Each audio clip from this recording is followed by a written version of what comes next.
Steve, it's time for the Northwest Conference Championships. Mm-hmm. It's that one time a year that you build to every season. Yeah. But before we talk about the meet this week, let's look back at how things ended up in the dual meet season. Sure. A great meet against Whitman College a couple Saturdays ago. Give us your recap of how the Pirates performed in that final dual meet of the year. It was a great meet. We had a lot of fun. It was really competitive. The women's meet, it ended up in a tie, and I can't remember the last time I was at a college dual meet where the final score was a tie. And that whole meet was with our women's team was back and forth and back and forth. Men's side, I think we handled the meet a little bit more dominantly, and that was fun. Both teams swam really well. Some season best times, and people really kind of rising up, and it was a great weekend. So now you head into the conference championships this week over in Federal Way at the Weyerhaeuser Aquatic Center. Mm-hmm. How did things stack up for the team? What are you anticipating this weekend to look like? It's going to be a great meet. It's on the men's side, there's a lot of good teams out there. Linfield, I think, is going to push us a little bit, which would be great.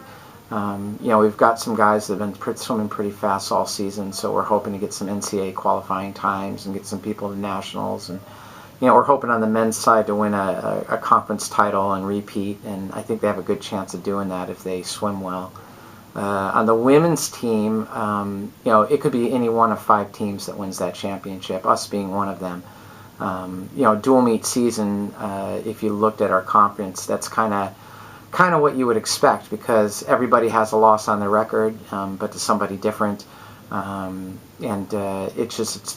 a lot of parity. It's a very even conference right now. Different teams are better in different events, and I anticipate a really close meet. I think it'll come down to whoever's hot this particular weekend.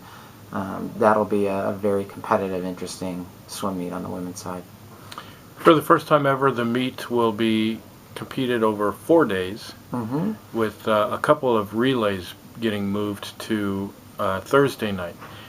Do you anticipate that changing how the meet plays out in any way? Yeah, I think it's going to be really good for all the teams because we're able to spread those swims out a little bit more. We should have swimmers that can stay a little bit fresher. Which means that it affects strategy as far as who you can put on relays and what you can do with certain people. And so I think it's going to make for a much more competitive, better meet, particularly with teams that are good in the middle distance freestyles, the 200 freestyle. The fact that 800 free relays moved to night 1 instead of being on the second or third day of the meet when we normally would have the 200 free means that now our 200 freestylers don't have to swim that same event 3 times in one day, and so we'll get much better swims out of them, I think, on the relay.